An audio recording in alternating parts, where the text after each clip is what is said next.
Bien, bonjour Monsieur Gachet. Bonjour. Merci infiniment d'avoir accepté ma proposition d'interview. C'est un réel honneur, en tout cas, de vous avoir ici aujourd'hui. Pas flatté. Mais vous avez de la chance parce que je ne suis pas souvent là. Oui, ouais, ben, de toute façon, on va revenir à votre parcours. Donc, vous êtes fondateur de RTI Exploration, RTI qui veut dire Radar Technologies International. Vous êtes né à Madagascar, c'est bien ça? Oui, oui, oui. Euh, Géologue, vous avez, on va dire, développé un WATEX, qu'on va en venir un peu plus tard, qui permet de détecter des nappes phréatiques. Et donc, c'est assez amusant parce que j'ai, en découvrant votre parcours, vous avez pu aussi rencontrer, vous êtes Yves Coppens, qui vous a décoré Légion d'honneur, que j'ai moi-même interviewé, j'ai eu l'honneur de l'interviewer. Et Alors, donc, ça nous, monsieur. Monsieur. grand monsieur. Et donc, voilà, je suis très, très, du coup, ravi de pouvoir partager votre parcours et surtout vos travaux qui sont. Vous avez sauvé des millions de vies, quoi, on peut dire ça. Ça, c'est énorme. Et donc, ma première question que j'aimerais vous poser, c'est comment est venue l'idée, en fait, comment vous êtes lancé dans ce métier à la base, de géologue? Alors, tout d'abord, je suis physicien hein, Oui, de base, spécialisé en mécanique quantique et en physique nucléaire. Et j'ai obliqué très rapidement vers l'école des mines pour explorer la Terre. Donc, c'est vrai que mon séjour à Madagascar m'a permis d'avoir un avant-goût de ce que c'est que l'exploration. Dans les années 50, mon père était inspecteur des eaux et forêts et avait en charge donc le domaine de forêt naturelle du nord de Madagascar. Et j'ai vu très très tôt ce qu'était l'exploration en terre quasiment inconnue. Et ça m'a donné le goût très tôt de l'aventure, mais l'aventure étayée par un solide arrière-plan scientifique. Parce que l'aventure sans science, c'est souvent très stérile. Donc très vite, j'ai compris qu'il fallait que je fasse des sciences naturelles, des mathématiques, de la physique pour comprendre le monde et pour l'explorer avec beaucoup plus d'efficacité.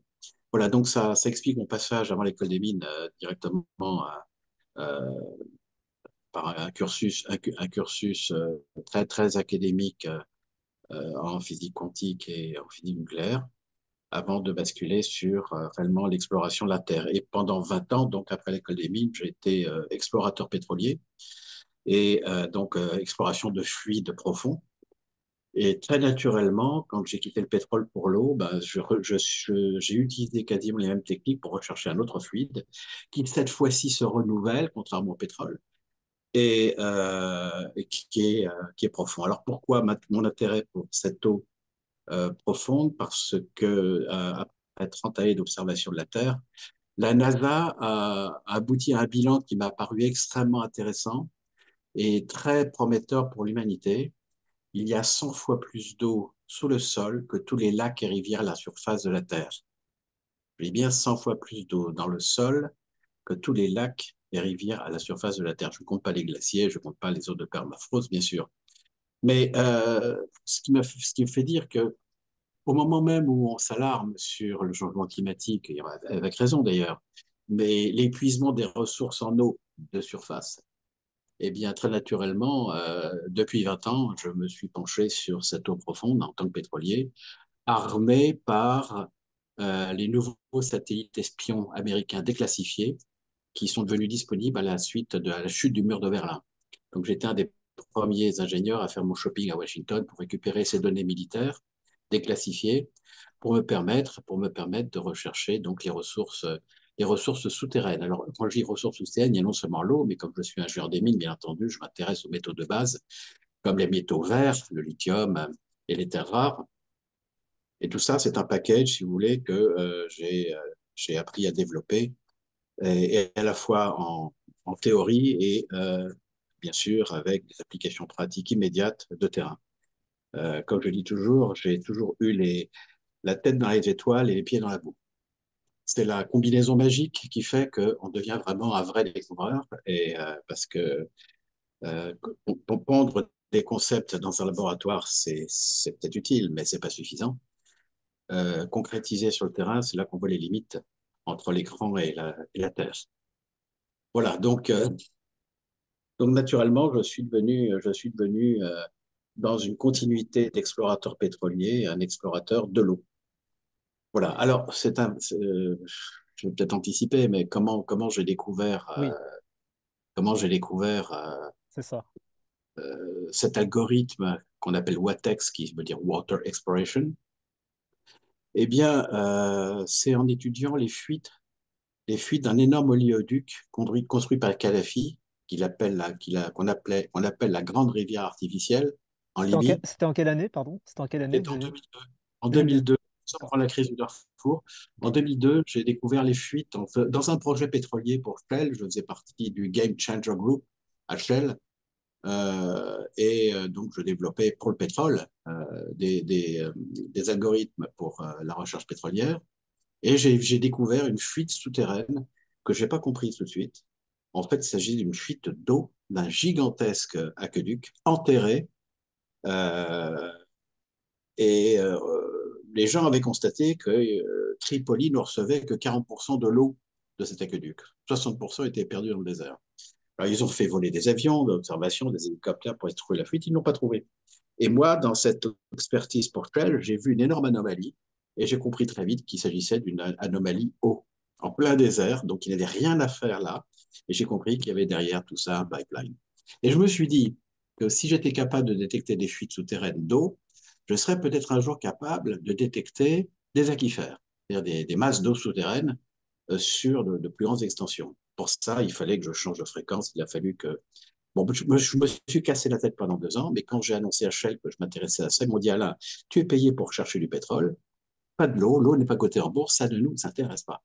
D'accord. Et j'ai eu cette vision que l'eau allait devenir plus importante que le pétrole, et j'ai passé 2 ans en recherche et développement tout seul, de mon côté, et pour découvrir, après de multiples échecs répétés, la nuit, j'ai eu un rêve et qui m'a réveillé, j'ai pris des notes. Le lendemain matin, j'ai exécuté ces notes.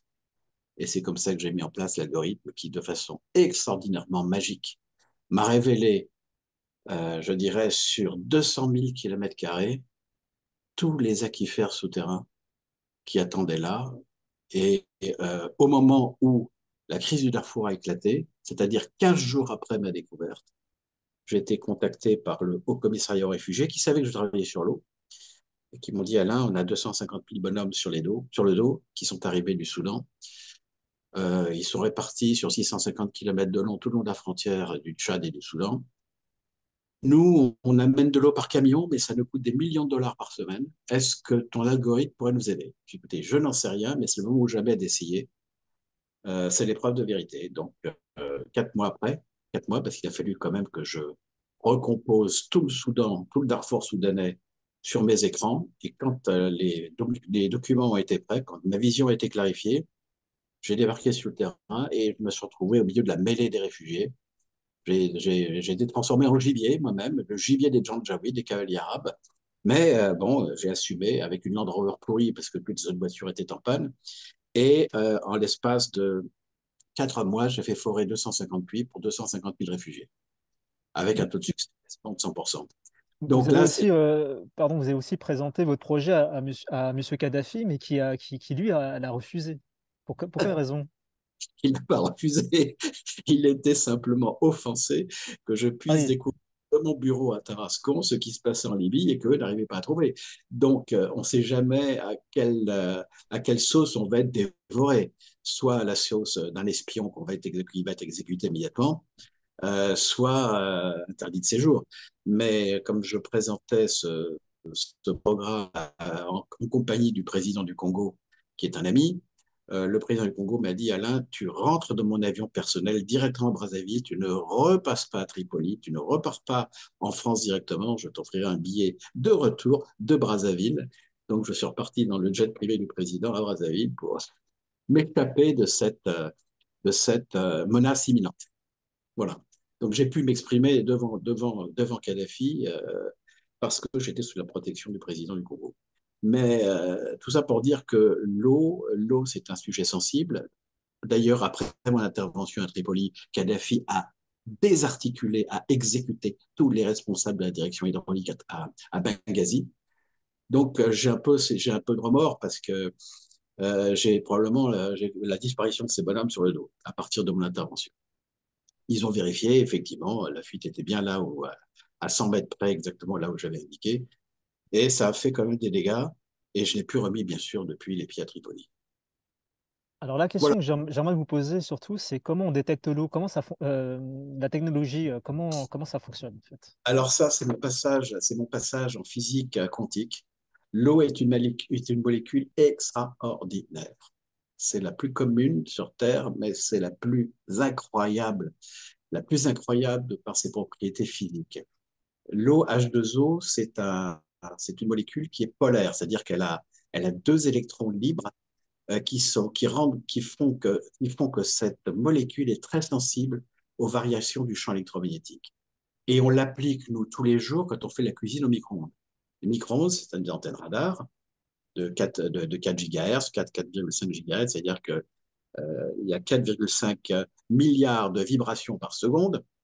Et donc, la molécule d'eau dans notre nourriture est exposée à des vibrations de 4,5 milliards de vibrations par seconde. Autrement dit, c'est un vrai combat de boxe que c'est les molécules d'eau à l'intérieur de notre nourriture. Ben, ce combat de boxe, ça chauffe. Ça chauffe, c'est comme ça qu'on crée de la chaleur, c'est l'agitation moléculaire. Et je me suis dit que, puisqu'il y a des satellites radars, et ça c'est la déclassification des instruments militaires américains, satellites radars qui recouvrent la Terre font agiter, bien sûr à moindre amplitude, ces mêmes molécules d'eau piégées dans le sol. Et là, je me suis dit, t'as peut-être un truc à observer là. Mais c'était très difficile parce que, effectivement, les molécules s'agitent sous les stations radar quand il y a des molécules d'eau piégées dans le sol, un sol humide, donc un aquifère qui est en dessous. Elles vont s'agiter, mais le radar, il va recevoir tous les échos. Les toits des maisons, les routes, les camions, les forêts, les rochers, en même temps que cette faible agitation moléculaire. Donc, l'objectif, c'était de trouver l'algorithme qui me permettrait de filtrer tous ces, tous ces parasites pour pour ne révéler que l'agitation moléculaire de faible amplitude, mais assez régulière. Et, et c'est là que je me suis cassé le dos pendant les dents pendant 2 ans. Et puis un jour, ce rêve m'a donné la formule magique que j'ai exécutée. Et d'un seul coup, tous les obstacles de surface ont disparu pour ne laisser que cette musique moléculaire qui se traduit par de très belles couleurs, qu'il faut amplifier, bien sûr, parce que c'est assez ténu, c'est un chant assez ténu qu'il faut mettre en valeur. Et je me suis rendu compte que chaque pays avait sa signature souterraine. J'ai découvert des galaxies souterraines. Donc, Et les galaxies de l'Irak ne sont pas les mêmes que celles de la Jordanie, ne sont pas les mêmes que celles du Kenya. Et c'est des branches de la galaxie qu'on va forer. Et ces branches, elles sont indiquées avec une précision de 6 mètres sur des pays entiers. Et c'est comme ça qu'au Darfour, j'ai fait forer par l'UNICEF entre 2005 et 2008 1700 puits avec un taux de succès de 98%, ce qui m'a valu les honneurs de la Space Foundation euh, sur proposition de la NASA. Voilà, donc, et puis j'ai reçu dans la foulée la Légion d'honneur pour avoir changé la vie de plusieurs millions de personnes pendant la crise du Darfour. Donc pour moi, c'était un grand champ de bataille dans lequel j'ai risqué ma vie parce que mon chauffeur, qui était un fou furieux, m'a engagé sur des pistes minées le long de la frontière et entre la prise d'otages et les mines antipersonnelles sont vraiment les deux obstacles que je redoute le plus. La mort, ça va très vite, mais pris en otage, on rentre dans un tunnel, on ne sait pas quand on en sort. Et les mines antipersonnelles, si on meurt tout de suite, ça va, mais si on reste mutilé le restant de sa vie, c'est pas un bon plan pour moi.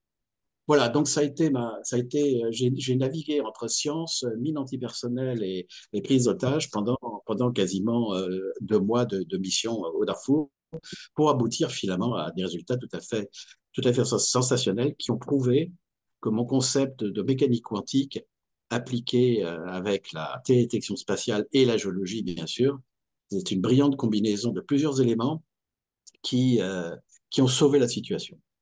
Voilà, donc je veux dire que j'ai été porté et je reste toujours porté par cette magnifique technologie Euh, et là, je pars dans 10 jours au Kenya et on va apporter de l'eau aux populations. On sait exactement où il faut aller. Et ils m'attendent un peu comme Moïse. Ça fait bizarre quand même. Je rentre, je rentre dans une espèce de légende, si je puis dire, qui m'embarrasse beaucoup parce que j'ai une démarche très laïque. Mais c'est vrai on touche aux ressources de la Terre qui sont inconnues, qui sont invisibles, et on est un peu sourcier, on est un peu sorcier quand on arrive dans ces pays-là. Et là où tout le monde s'est planté, j'arrive quand même à avoir un diagnostic assez, assez pertinent et rapide. Et rapide. Ce que j'aime Voilà. beaucoup dans votre parcours, c'est que vous interconnectez, on va dire, le monde de la NASA avec le monde terrestre, le monde souterrain.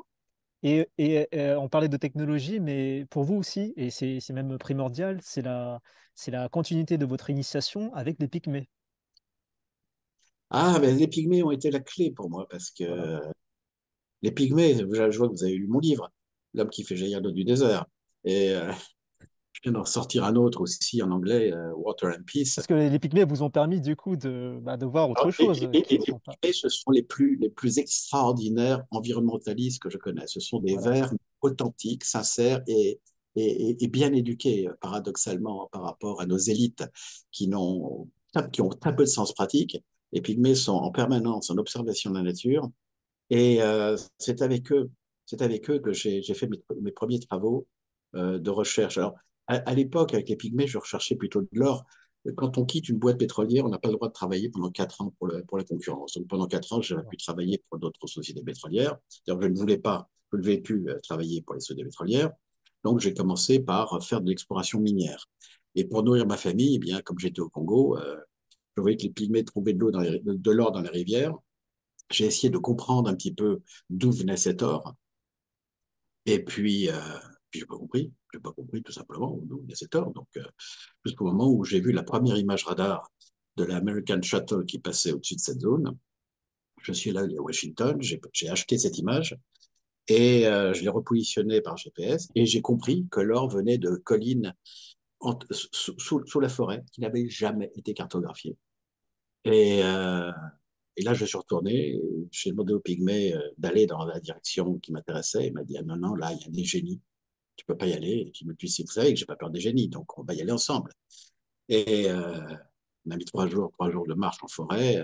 Il renaclait un peu, mais bon. Et puis j'ai compris, parce qu'il renaclait, parce que l'or venait de là. Ils avaient déjà fait des trous et ils voulaient pas que je le sache. Alors, le coup des génies, c'était un argument dissuasif, mais qui m'a fait rigoler. Alors, ils m'ont demandé, mais toi, comment tu as fait pour découvrir notre gisement? Écoutez, vous avez vos génies et moi, j'ai ma magie. Donc, on est resté là-dessus. Et c'est là que j'ai compris qu'avec le radar, avec l'utilisation du radar dans le milieu forestier, la danse, j'étais en train de créer un nouveau métier. Voilà. Et par accident, j'ai aussi découvert plus tard que dans les zones désertiques, bah, ce radar me servait à trouver de l'eau.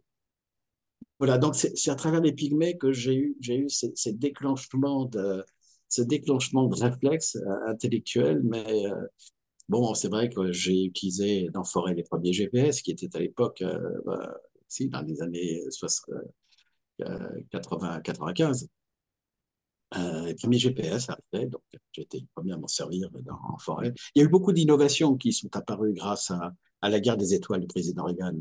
Et je dirais que j'ai toujours, je ne sais pas quel est le, aucun tropisme particulier pour Reagan, mais grâce à cette guerre des étoiles, il a offert à notre génération un arsenal absolument extraordinaire d'outils satellitaux euh, qui nous servent vraiment à créer le bien. Cette guerre d'étoiles qui n'a pas eu lieu a généré des outils de paix. Et ça, c'est quand même vraiment génial. C'est le paradoxe de notre civilisation. En fait. Paradoxe avec lequel il faut toujours travailler. J'adore les paradoxes parce que il y a des détours tout à fait inattendus de l'histoire qui sont extrêmement intéressants. Voilà. C'est un peu turbulent tout ce que je vous dis, mais Ça va, ça- ça illustre la spirale dans laquelle j'ai été entraîné, en fait, et qui se poursuit puisque notre algorithme s'est prodigieusement développé. Mon fils a pris le relais et a travaillé avec une équipe de la Silicon Valley pour développer, grâce à l'intelligence artificielle, une application sur téléphone portable. Et à partir de ce téléphone portable, bah, les gens maintenant peuvent trouver de l'eau. On est en train de transformer la téléphone portable en baguette de sourcier de Moïse. Waouh. On rentre nos algorithmes dans ce téléphone portable et les gens savent exactement où forer et à quelle profondeur. Et surtout, leur dit, là, il n'y a pas d'eau. Alors ne forez pas, ne dépensez pas d'argent. Par contre, quand il y a de l'eau, on leur dit, voilà, c'est à telle profondeur. Donc, on est en train de couvrir, on a démarré par l'Afrique. On va probablement, d'ici un an, on aura couvert le monde entier. On aura épluché la planète comme un oignon, si je puis dire, pour montrer, pour mettre à disposition de l'humanité, à travers un outil que tout le monde possède, un téléphone portable, avec une application, et puis leur dire, voilà, ben, où est votre parcelle agricole, où est votre centre hôtelier où vous voulez héberger des touristes. Eh ben, là, vous cliquez, vous rentrez, vous donnez vos coordonnées, et nous, on vous dit, bien sûr, il faut payer. C'est une obligation. Il faut bien qu'on vive de quelque chose. On ne vit pas que d'eau, d'amour et d'eau fraîche. Et voilà, donc c'est la version un peu ultime de toute cette réflexion qui a été menée depuis 20 ans maintenant, et avec, maintenant l'idée qu'avec le changement climatique, euh, eh bien, on a pris beaucoup d'avance par rapport à ceux qui nous disaient il y a 20 ans, l'eau n'est pas cotée en bourse, laisse tomber, ça n'a aucun intérêt. Avec la crise du Darfour, j'ai bien compris que, on était devant un théâtre qui allait atteindre une gigantesque proportion, qui allait atteindre quasiment le monde entier. Le Darfour m'a vraiment dit, ah là, attention, tu es en train de jouer un truc énorme. C'est pas simplement un conflit ethnique, c'est un vrai problème climatique qui engendre bien sûr un tas de malheurs sociaux, qui va déstabiliser les États les plus faibles, mais que si tu arrives à trouver suffisamment d'eau pour aider ces populations, tu peux éviter des conflits. Autrement dit, peu d'eau, c'est la guerre, mais avec beaucoup d'eau, on peut espérer amener la paix. C'est le titre d'ailleurs de mon dernier livre en anglais, Water and Peace. Et je suis intimement convaincu que quand je voyais au Darfour que tout le monde tuait tout le monde pour n'importe quoi, tout le monde tuait tout le monde pour n'importe quoi. Parce qu'il devenait fou. Sans eau, on devient fou. Dès qu'on trouve de l'eau, on change de rythme, on change, on change de paradigme, on change d'orbite. Littéralement, on change d'orbite.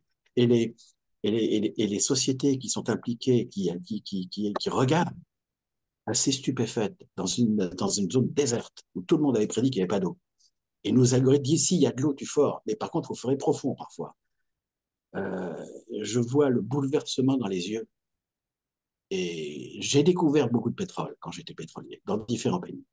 Découvrir du pétrole, on est fier. Fier parce que techniquement, c'est difficile. On joue avec des concepts qui sont assez tordus. Trouver du pétrole, ouais, faut être bon. Faut être bon et on est fier quand on voit le pétrole jaillir. Trouver de l'eau, on n'est pas fier. On est ému. On est ému. Ce sont les tripes qui parlent, c'est pas la tête. C'est la grande différence entre l'eau et le pétrole. Entre fierté d'un côté et émotion de l'autre. Parce que bah, j'allais dire quelque chose de trivial, c'est vrai que l'eau, c'est la vie, mais c'est surtout les espoirs. Actuellement, ce monde est désespéré avec le changement climatique. Et ce désespoir conduit aux pires errements, aux pires attitudes, comme au Darfour, où tout le monde tuait tout le monde pour n'importe quoi. Dès qu'il y a de l'eau, on change de paradigme. On crée de l'espoir, on crée de l'agriculture. L'agriculture saisonnière est condamnée à mort dans beaucoup de pays à cause du changement climatique, puisque les saisons sont totalement dérégulées, et s'il n'y a pas un appui d'irrigation, donc savoir où sont les aquifères plus profonds, c'est la mort. Donc là, on peut sauver des zones entières. Là, on vient de finir un énorme projet au Niger, le plus pauvre des pays du G5 Sahel, le plus pauvre. Après 2 ans d'études, s'avère être le plus riche en eau profonde, le plus riche. C'est-à-dire que là, on peut changer complètement l'avenir de ce pays. Bon, à part le fait qu'il y a eu un coup d'État, j'ai passé une demi-heure en tête à tête avec le président Bazoum pour l'aider à préparer son plan quinquennal avec les résultats qu'on avait. C'est le plan directeur du développement d'un pays. Avec nos cartes, on y va. On sait où aller. On sait où faire de la grande agriculture. L'agriculture pour les riches, c'est avec de l'eau profonde sur d'immenses surfaces. L'agriculture pour les pauvres, c'est de l'eau entre 5 et 25 mètres avec des pompes solaires. On sait exactement où ça se situe. Donc, on arrive vraiment en fonction du budget de chacun On sait où investir et comment. Coup d'État est arrivé par là. Maintenant, on ne sait pas quoi faire de ces résultats-là, mais au moins, ce qu'on a fait au Niger, on pourra le refaire ailleurs. On pourra le répéter à différentes, euh, différentes surfaces dans différents pays. Voilà à quoi ça nous a préparé. Donc, il faut considérer que tout ça, c'est une répétition générale. Alors, je dis toujours, changement climatique, cessons-nous de lamenter, retroussons nos manches et commençons à bosser sérieusement sur l'identification des ressources. Et puis, je dirais aussi, profitons des longues périodes de sécheresse pour préparer la recharge de ces aquifères. Parce que c'est bien beau de pomper de l'eau, mais il faut que ça se remplisse quelque part. C'est comme une bouteille, on peut la vider, mais il faut aussi la remplir. Donc. Et là, ce qui est intéressant, c'est que avec le système Watex, on voit, on voit les zones de remplissage. On sait où est-ce qu'il faut y remplir, dans les zones de désaturation des aquifères, qui sont parfaitement identifiées. On sait que c'est là qu'il faut aménager le territoire, prendre un bulldozer, faire des tranchées. Quand il y aura des pluies averses torrentielles, les pluies vont rester bloquées par ces tranchées, qu'on peut renforcer par des gabions, mais il ne faut pas les faire n'importe où, ces tranchées.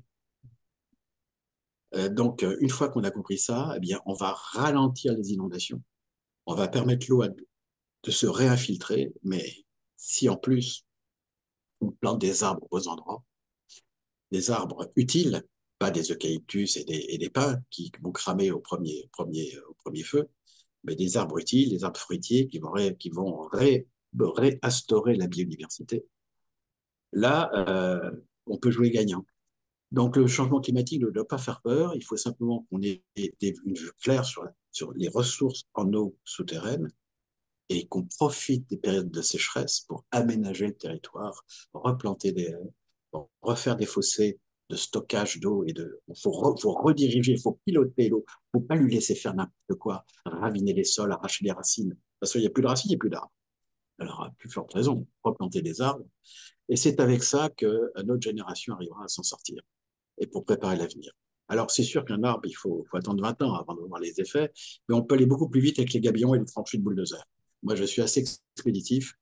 Un bulldozer et des gabions, on peut faire sur place, fabriquer sur place. On peut faire des ouvrages de recharge des aquifères de toute beauté et de grande efficacité.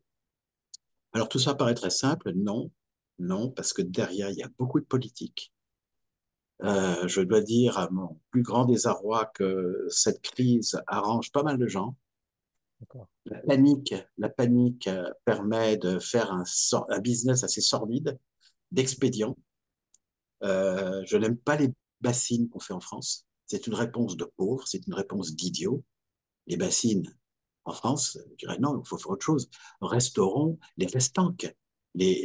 Toutes les restants qu'on connaît bien en Provence, qui sont ces murets de pierre qu'il y a partout dans les champs, qui servaient à retenir les sols, qui servaient à retenir l'eau, qui servaient à faire de l'agriculture familiale à petite échelle, mais qui nourrissait des millions de personnes. Ces restants sont abandonnés en France et en Italie, en Espagne, depuis la guerre de 14. Il y a tellement d'hommes qui sont morts que les restants ne sont plus maintenus. Ce sont des ouvrages qui sont très anciens, qui datent de l'époque romaine et gréco-romaine, mais c'est ça qui va sauver notre pays. C'est ça qui va bloquer l'érosion sur les pentes, c'est ça qui va retenir les sols, c'est ça qui va permettre de faire de l'agriculture, du maraîchage, qui va nous nourrir, parce que mais on est en train de bétonner comme des malades et de faire un peu n'importe quoi dans ce territoire, faire disparaître les zones humides qui sont nécessaires pour les zones de migration des oiseaux, euh, tout un tas d'écosystèmes qu'il faut absolument restaurer. Alors profitons de la saison de chaise pour aménager le territoire, et cessons de nous lamenter sur les périodes trop sèches et trop longues, et d'un seul coup, ces inondations qui sont le contre-coup du manque d'aménagement du territoire. Donc, moi, je reste ingénieur. Un ingénieur a toujours des solutions pratiques à mettre en œuvre. Et je dirais que les nouvelles technologies sont extraordinaires, que ce soit en biologie, la biologie des sols, la biologie des arbres, la croissance des arbres, la mycorhisation, les bactéries qui rendent l'arbre intelligent, ces arbres qui vont intercommuniquer On est devant un champ d'expérimentation, de découverte qui est phénoménal pour notre génération. Je dirais que si on accepte cette vue pluridisciplinaire, et c'est là qu'est la clé de la réussite, de la lutte contre les conséquences du changement climatique. On ne luttera pas contre le climat. Le climat, c'est une donnée qui vous dépasse totalement. Et on va lutter avec notre intelligence contre les conséquences de ce changement climatique. On va s'adapter de façon intelligente.